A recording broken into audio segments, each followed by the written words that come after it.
Hello everybody, Sunday morning, time for another farm update, and quite a lot going on this week. Another really busy week, but we've had some good successes with everything. Farm's in a really good place at the moment now, with the way the crops are looking, the way the wheat's emerging. I touch on some of that in this update, and I must say I'm really happy with how everything is. Happy myself, except I've just a bit of an update as well on the prostate job.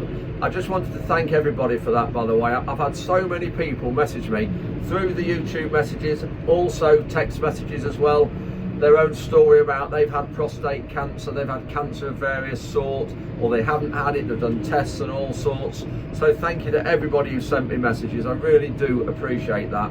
And I know what it's like when you send messages. It doesn't take just a minute, and some of the messages have been quite long, which is fine. It just takes takes you a long while to write those, so thank you for that. I do appreciate that. Just one other thing to touch on in the beginning here, talking about profits. And there was on Jeremy Vine earlier on this week, I don't know whether any of you heard it, that they got 2 or 3 callers on, and they were talking about salaries of big salaries, and apparently the chief exec or the boss of Tesco is on £4 million a year. That is obscene.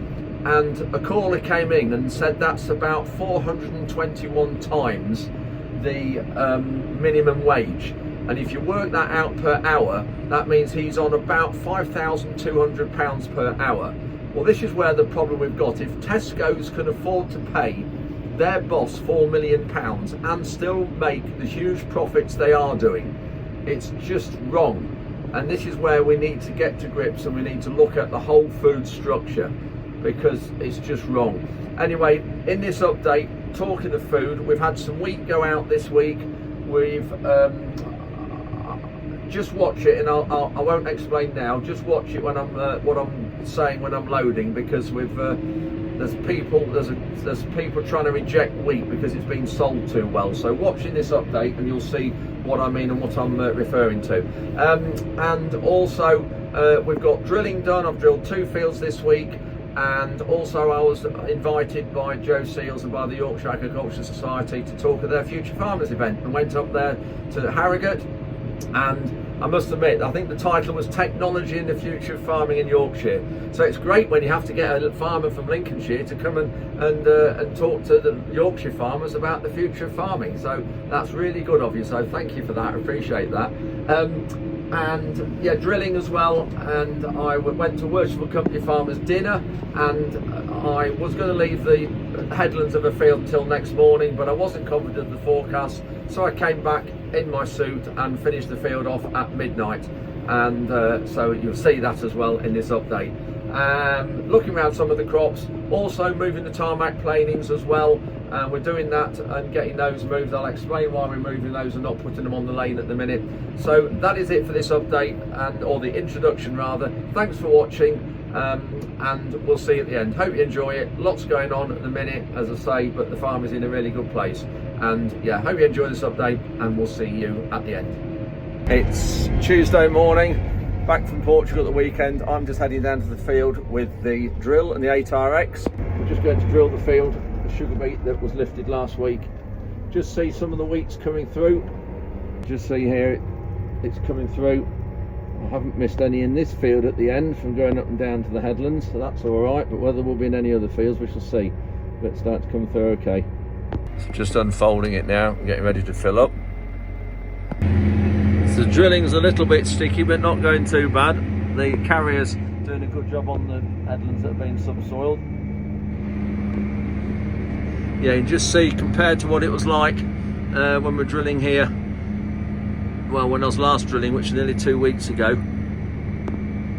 Just see how everything's a bit stickier now, because it's had, what's it had on it, about 16-17 millimetres of rain on it since this sugar beet was lifted and since the land was worked. So the drilling is going well. It's drying a lot. It's a lovely sunny bright day, you can see. A lot of wind as well, which is great, but I've just had 4 blocked coulters or blocked pipes, seed pipes, and they're all fairly near to each other. So I'll show you this when it comes up, because it will look a bit of a mess. And I only checked 2 rounds before, and then I got out to fill some, put some seed in, and then noticed it. So luckily I've only done about 2 rounds, or I think, but I'll show you this when it comes up. It's going to be about a month before this comes up, I think, because it is it's just a little bit deep, but it's okay. But it's obviously cooling down now, so it will be a while before it comes up. So I mentioned about the drilling conditions. It's going ever so well here. You can just tell it is windy, which is great, but just look at these soil conditions. A few bigger lumps about, but that's fine. There's my foot, so not too bad, but fantastic conditions. You can see all the sugar beet tops there, but really great conditions, going in ever so well. You know how well it's going. I'll open the window though, so it'll be a little bit noisy. I don't think I've ever known sugar beet land drill so well. And I've got a passenger with me. She loves looking out the window, don't you, Frankie, at hares or anything that's moving.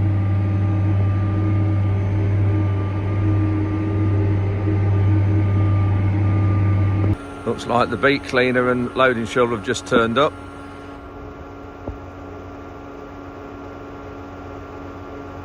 So I'm going to swap varieties now. I've got the last of the variety Oxford in the hopper that's treated, and there's a little bit in the bottom I'll show you, and then we're going on to Dawson, which is the rest of what we've got. But we still won't have quite enough, because I've got the field over here behind the Manitou there, but we've still got the sugar beet to lift, and also the field up on the heath where we had the beans. But apart from that, we won't be far off. So, but I will have a little, maybe need 1.5 tons of seed, but I'll get that out the shed and put that in the drill untreated. At least then we'll have no seed, wheat seed left anywhere on the farm, which I always like to if we can. There's not a lot left in the bottom there. A little bit more that side, but not a lot. But the trouble is, going all the way around the field here, it will run out. That will run out about 100 yards down the field here. So I'm going to put this 1 ton in. There's a ton in this hopper here, and then that'll last me and finish this field hopefully. So that should finish the field. Where are we going? Do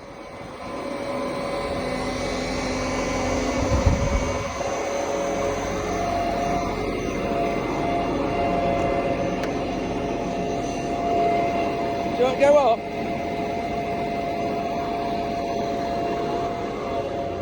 Oh dear.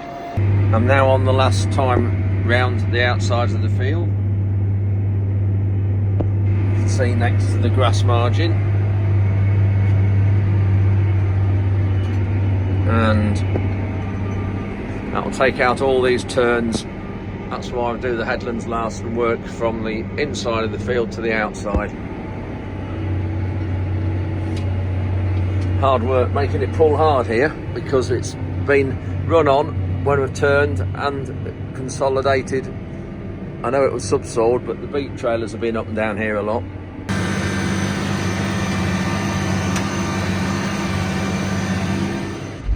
Just putting a bit more seed on this field. I'm putting on 450 seeds a square metre, which is about 210 kilograms a hectare with 1,000 grain weight. We've got of 40 something. The loading shovel and the cleaner loader all ready for the lorries first thing in the morning. I think they're coming at 5 AM. Just in the weighbridge, just getting paperwork done for loads of wheat that's gone, and got a lorry coming through the yard for sugar beet. We'll go down there in a minute. I'm just getting the passport done and getting this ready for the next load or two. I'm just heading down to the back of the farm where the sugar beet heap was, because it's going today. There doesn't look in the distance like there's much left. There's no lorry there at the moment either. Just also looking here, I'll just show you these lanes, and this is what I was mentioning the other day about why sugar beet is different to other crops, because of the infrastructure damage it causes. And I'm just going on one of our farm tracks now that yesterday was in good condition, and now we've had these lorries up and down, probably 20 odd lorries today. You can just see it's cutting up the roads that will need topping up and a bit of maintenance doing when this beet's all finished and gone. This is just what lorries do. I'm not quite sure, must be the axles and suspension bouncing about when they're empty, but it's all rippled down, little potholes have come out. That this will need maintaining, or put some planings on to get it back to our standard that the rest of them are. This is a good lane yesterday. So it's this sort of thing that British Sugar just don't seem to understand sometimes in the contract negotiations. You don't damage your roads like this with wheat in the middle of summer, but you do with sugar beet lorries, and it's just all these sorts of things that need adding on to the cost of growing the crop. Yeah, no lorries here at the minute, and not a lot of sugar beet left. And it doesn't clean it as well when it's wet and raining like this. No, they haven't got as big a heap out there as what they had last time. I know there hasn't been as many loads. Yeah, there's not as big a heap there as there was. There's still a bit more to go though. Probably no more than two and a bit loads.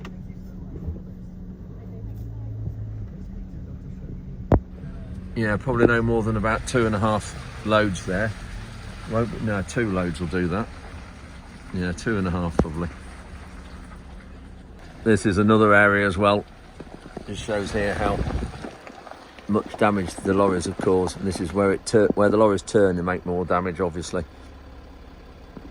Wednesday evening about 5:30. I'm in Harrogate at the minute, and I've been asked by Joe Seels to talk at a Yorkshire Agricultural Society Future Farmers event.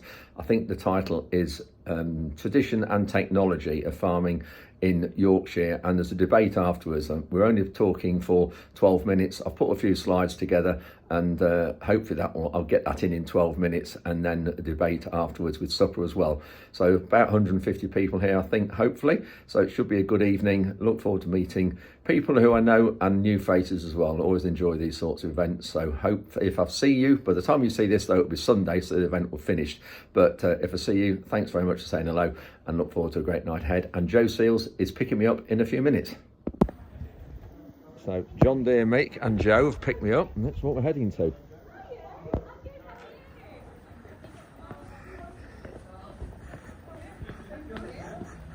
Joe's getting a kiss and a cuddle to start with. Big smiles again. Good. Another one like that. Big smiles. And again, keep smiling for me. And a very warm welcome to Farmers Autumn Debate 2025. A little bit of housekeeping, suppose I've got to let you know where the fire exits are. So there's one over there, one over there, and one over there. Broccoli harvester. So this is a kind of stainless steel octopus. It selects and cuts the heads of broccoli. Right, thanks again everyone for coming. The next thing we've got coming up is the Yorkshire Farming Conference, which happens in January. There are some flyers on your tables, which you may see in front of you. So if you've enjoyed this evening, please do consider coming along to that, because it will be like this on steroids. There'll be lots of stuff for you to do. Do remember that the bar is open until 10 PM tonight, so hopefully everyone sticks there until that time. I know I definitely will be, and I'll be having a stiff drink after this. And all I can say is safe travels home, and we look forward to seeing you at the next event. I've just got back from Harrogate, had a great night last night, great catching up with lots of people, new faces as well as friends, and to see Ollie and his Charlotte, Ashley and Roy, and Joe did a great job chairing the conference opening and closing the debate. So Joe did a great job there. Well done, Joe, if you're watching this. Just wanted to touch on the wheat that we're loading at the minute. This is the third load. I spoke to the lorry driver last night who I loaded the load yesterday afternoon to, and he got pulled out for a mycotoxin test as well. And I've asked him, I said, what was it for? He said he asked them that, and apparently they said that's because another load, according to them, had been rejected on this contract, which is absolute rubbish. And this is the problem. We need to call this out because it's just not acceptable. And this is a mill at Selby. I think I mentioned earlier in this clip yesterday when I recorded it, a mill called Mill at Selby, and they need calling out for that. And the only reason they're doing a mycotoxin test, despite me putting a 6 on the passport to say the mycotoxins are fine, I've done a risk assessment, they don't believe that, and they're trying to reject it because it's sold at £200 a tonne. And they're trying to find something wrong with it, and that's just not acceptable. But this happens all over the place. with a lot of mills that a lot of our crops go to, not just ours, any farmers, and when you sell it well, they try and reject it because they know they can buy it back in the market at £40 a tonne less, and it's just wrong. This is where the whole thing is just wrong, and I don't know what we do about it, because whatever is meant to be done, nothing seems to happen. And as much as we take a sample at our end, we take samples here to say so you can get an independent test, but that doesn't carry any weight, because they say no, this is a sample we've taken at our end, and it probably isn't a sample from your lorry, it'll be a sample they've got that has a problem with it. But despite you having a sample that we test here on the weighbridge, that doesn't make any difference. They'll pull a sample out from something else that they know has a mycotoxin problem, and they'll make out that's come from out the lorry that I'm loading now, and it's just wrong. The whole thing to me is just absolutely wrong.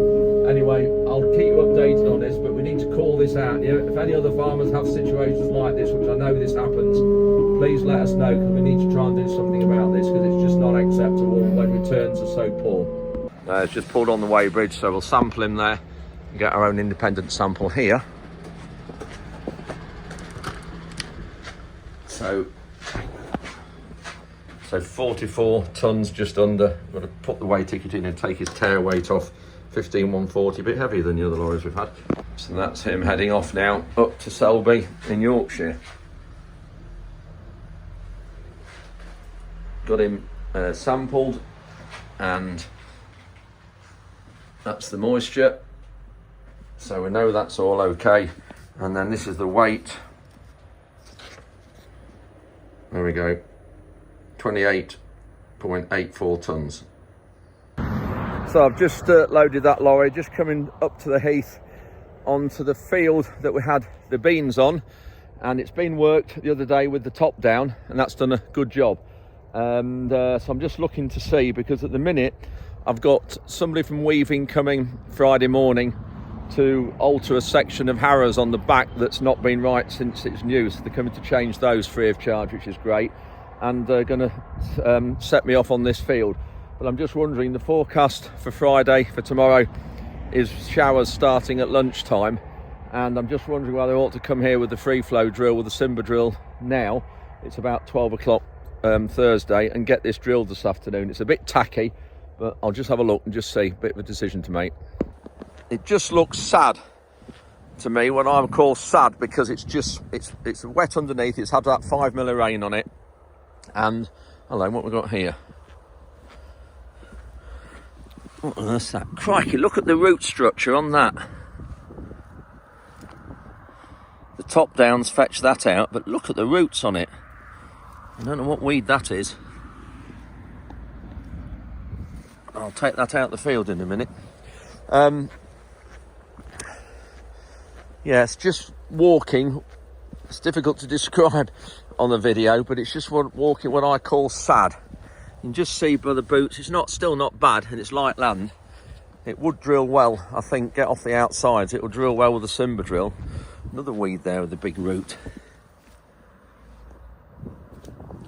I've just come up to the heath to have a look at the wheat that is just coming through, starting to show now. This was drilled probably 2 weeks ago, and this was the other field I showed you a week or so ago with the cover crop that's really very poor establishment. This is the concrete area right in the middle of the Seels site, where the Waldy's waffle bar was just there, and the main walkway through here.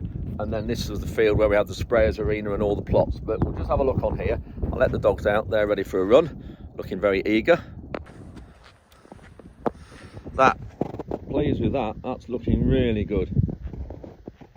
See the plants, how high are they? About 2 inches high, maybe, something like that. This was planted at 450 seeds per square metre, which was about 200 kilograms a hectare. I did make one cock up there. I put a tram line in there where there shouldn't be. If you look there, it was on a tram line. It clicked over because of, remember, I haven't tram lined anything this year because I wasn't sure the sprayer size that we're going to be using. And it's put one wheel in there because the drill then would put another one in. But I noticed when I got to the end, so the whole way along this field here, there is a wheeling. So that is one mistake I've made. That's where it's been sprayed with a pre-emergence down there. That's good. I haven't missed any on these overlaps there. I wasn't sure whether I would or not because I was using the half width shut off buttons. So yeah, pleased with that. Just heading back down to the glebe to load this second lorry today with wheat, and we have a big heap of fly tipping in the corner of our sugar beet field. This is the road that some of you use to come to Seels. Just look at this.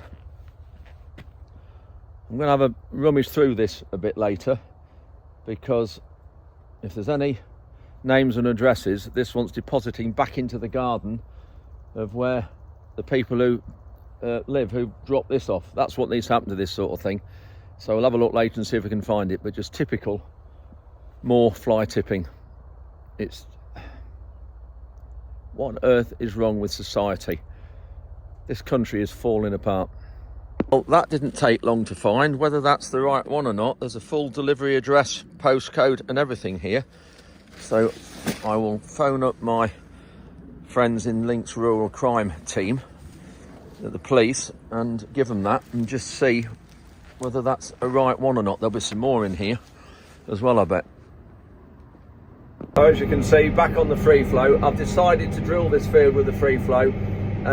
After talking to Mike at Weavings, we've got an hour, which I think probably might end up being, by the time we finish and get up here, 2 hours work to get the drill, just change one or two things, calibrate it, get up here ready.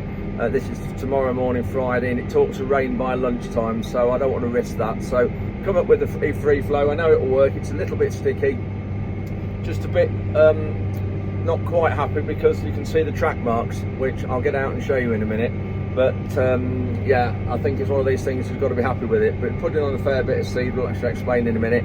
And the other thing is, I've got a Worshipful Company Farmers dinner tonight in Lincoln, being invited to, which would be great to catch up with lots of people. Always good events those are. And Rhonda and I get asked every time when there's an event in Lincolnshire, and some of you will be members of Worshipful Company Farmers. I'm not. I get invited every year, which is great. Thank you very much. Christopher, you know who you are, and others who asked me, so looking forward to a great night tonight. So because of that, I'm not going to get this field finished, but it's okay. I shall hopefully leave no more than maybe an hour and a half in the morning to get it done tomorrow morning, Friday. So that's it for me Thursday. I'll I'll stop at the end and look at the harrows and just give you a bit of a look at the drill. I'll maybe stop with it in the ground to get a bit better idea then. So I've just stopped at the end with the drill still in the ground just to check the depth of it, and because it's quite loose and fluffy and it's tacky, it is leaving the track marks. You just see there's a touch of seed out on top, but I'm just wondering whether I do any more to these back harrows. I'll show you, but I think at the minute when you look, they're deep enough already. It's just the fact is that the tracks, with the tractor weighing 20 tonnes, it's just leaving the tracks, but 95% of the seed's buried, as you'll see. So you can see there's the track marks, and a little bit of seed. Yeah, I can just see a little bit of seed there as well.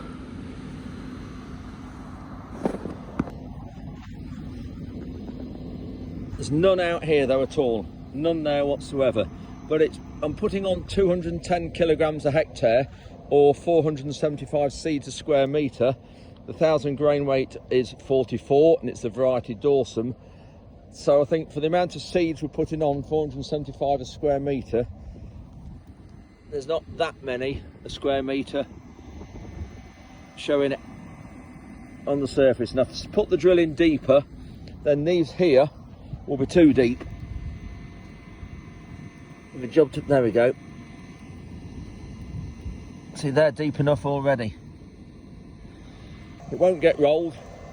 It's too wet now underneath. Too late this time of year for rolling it. Just see by the weeds and everything that are lying about on the soil surface. But the harrows here, doing a good job. These are the ones that Tom and Ruben took turnbuckles off here and put rams on last winter. Made a big difference. So much easier to change them now rather than have to get a spanner out and turn them. Just put these little shims in. can alter the depth. And because we took the markers off, which the markers were on there, big long markers, it freed up a spool valve oil supply service on the tractor. So we've got these rams here on their own supply. We've done so much to this drill since we've had it. We've had it 10 years now, and it was made in 2003, I think it was. It was one of the last 8-metre ones that Simba made. But we've done so much to it to make it easier to use and be more accurate, I suppose. So, done a good job. Anyway, right, yeah, you can see it's tacky with the soil sticking to the front roller and the back roller as well. Anyway, I'll crack on. So you can just see the slight issue I've got, but I think you've got to be happy with this. Soon be November. I know it's light land, but it'll be fine. I'll just show you from the cab the drilling, and you'll see it doesn't look too bad actually from the cab when you look at this, look at the drill and the front tines behind the tracks running. So the top down's left it in really good condition. You can see nice and level, ridged, which helps it dry. And they're the tines behind the tracks. I've got them in a hole deeper, but see there as well. Anyway, I think we've just got to be happy with that. It's going well, and when I get this field finished, it'll just leave one field left to drill that's got sugar beet in it still.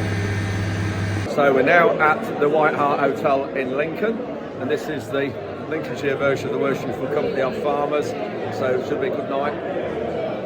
Christopher's somewhere about his house, we've got a good room full of Lincolnshire farmers.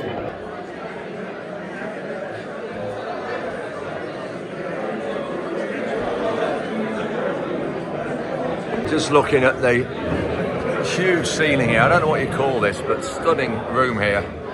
The cathedral is only just about 50 yards away from where we are. So, you won't quite believe this. Just finished at the White Hart, walked back to the car, and so I'll get out the wind, walk back to the car, and Rhonda says, "Wardy, have you got the keys?" And she's left the keys on the table, so I've now got to walk back probably 600 yards and back from the car park to the White Hart to get the keys off the table. And then I'm going to finish the drilling tonight because it talks to showers in the morning. So I'm back on the drill just to finish off. It's 10 to midnight. It talks to showers in the morning. It might not rain, but I don't want to chance it. Blowing really well now, drying a lot, and I've only got 4 times around the field to do, which is about 5 hectares at the most. 4.5 hectares, so about 10 acres, 4 times around the field. I've got enough seed in the hopper. Rhonda's just dropped me off, and I'll get this finished and then get off to bed. So that's got the field finished, and fantastic to get that done. Really windy outside actually at the minute, you can just see. Just had the first shower of rain came, but that's now passed over. But I'm just going to clean the drill down. I've just got a few bits of soil on the rollers and on the frame, so I'm just doing it on the edge of the field here, because when I fold up I don't want it dropping all over everywhere, so I'll just fold up in the corner of the field and clean it, then and get off to bed. It's what's it now, 1:15.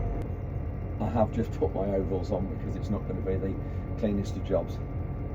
It's Saturday morning, and doing another job today, getting these tarmac planings on this beet pad moved. Now, I had got someone lined up to come with a Barber Green, that's what I know it as, or a paver is another name for it. That's a tarmac laying machine. So whenever you see a road being resurfaced, that's one of those machines that lays the tarmac. And I've got someone lined up to come today, a Saturday, to lay a good lot of these planings on our farm roads. But he cancelled earlier on in the week and said he'd got some work to do for some RAF stations, some urgent work, so he couldn't come. But we need the sugar beet up, which is this field behind me over the shoulder there. We need this sugar beet up. I'm not going to put it on the field with all the problems we had last year. So we're going to move these planings half into the yard and half to the beet pad that we've just had the sugar beet on. And that is now empty. And so we'll get that spread. We'll get that put on the lanes over the next few months. And then this will be empty for the sugar beet. and then the sugar beet will hopefully be gone into the factory within the next month at the very latest, if not a bit sooner. And then when we get some more chicken milk, poultry milk emptied out, we'll put it on this beet pad here rather than the other one. And this is the one we've got concrete panels around the outside. Anyway, we've got Barry here with an excavator. I've got neighbour come with a contract tipper trailer, just like the one I've got on, exact same size, to help us out. So 2 tractors and trailers, and that we won't get it all done today, I don't think, but we'll see how we get on.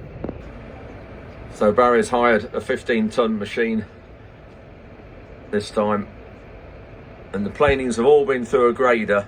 They've been through, I think, a 50mm screen. They're really good, actually, really small.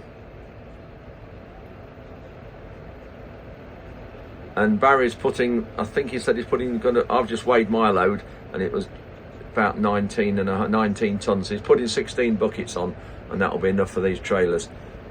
So get this moved out the way, it'll be a good job. And then we've got the beet field there, the other side of Barry's truck. Got the beet field there that we're going to be lifting hopefully this week and putting on this concrete. Down at the other beet pad now, where we had sugar beet last week, and we've got planings coming on here, but just want to get this sugar beet out of the way, so we're going to move this. So when Max has tipped that, I'm going to load this up on there. This is left over from a lorry load the other day, this sugar beet.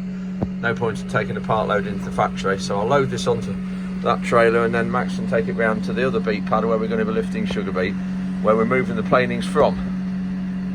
They're sort of 50mm down, so 2 inches down to dust.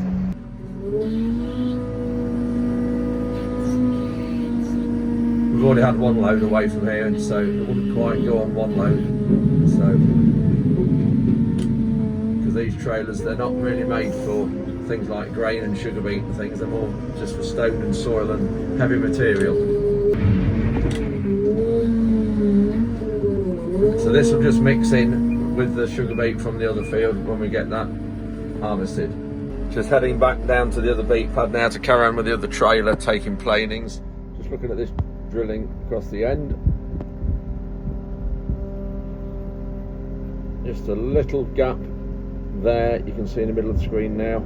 Didn't quite switch the drill on soon enough, or switched it off too soon. That's when I was doing the outsides, when it was doing that. But otherwise, looking okay.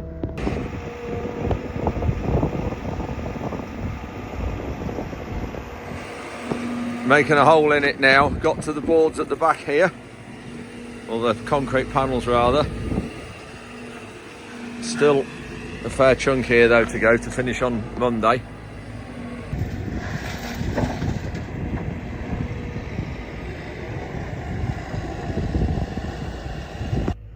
So that's it for the end of this update, and again thank you everybody who's come back with some comments about various situations they've had with cancer. Had a lot of comments, a lot of messages, so really appreciate that. And I've just had a phone call today, it's Saturday afternoon, just had a phone call today say they want me in for the MRI for the prostate on tomorrow night at 7 o'clock, Sunday night at 7 o'clock, which is incredible really. And then I said at the start of this update, I've got also one for my spine on next Sunday night, because they're just beginning to think there's something going on there that's causing my leg issue that I can't seem to get round because I'm having painkillers all the time. Anyway, lots going on, and but hopefully we'll get to the bottom of it. And I must say, I cannot fault my local doctors at Caythorpe and Lincolnshire NHS at all, because I've got an MRI scan within a week. Well, I've got 2 now, which is incredible. So one's focusing on the spine and one's focusing on my prostate. So yeah, really good. Hopefully we'll have good news. Anyway, that is it for now. Busy week ahead. Hopefully we'll get the sugar beet up behind and maybe worked and drilled. That's if we get 3 days of fine weather. We need 3 days of fine weather, because if you harvest sugar beet and get it out the ground and you get a lot of rain before you work and drill it, it's never the same. And at the minute, because we haven't had too much rain over the last month or two, that sugar beet will lift an absolute treat, and it will work and drill really well. So I want to try and make sure we can get that up. So hopefully next week we shall be bringing you some good news that we're completely drilled up, because at the minute we have only got 30 2 acres left to get in. Anyway, that is it for me. Now I'm rambling on. Oh yeah, and great to see some of you as well the other night up in Yorkshire at the Yorkshire Agricultural Society and Future Farmers event. Great to catch up with people, new and old, so thanks for that, and come and say hello, and we'll see you next time. Thanks for watching. Have a great week, everybody, and take care.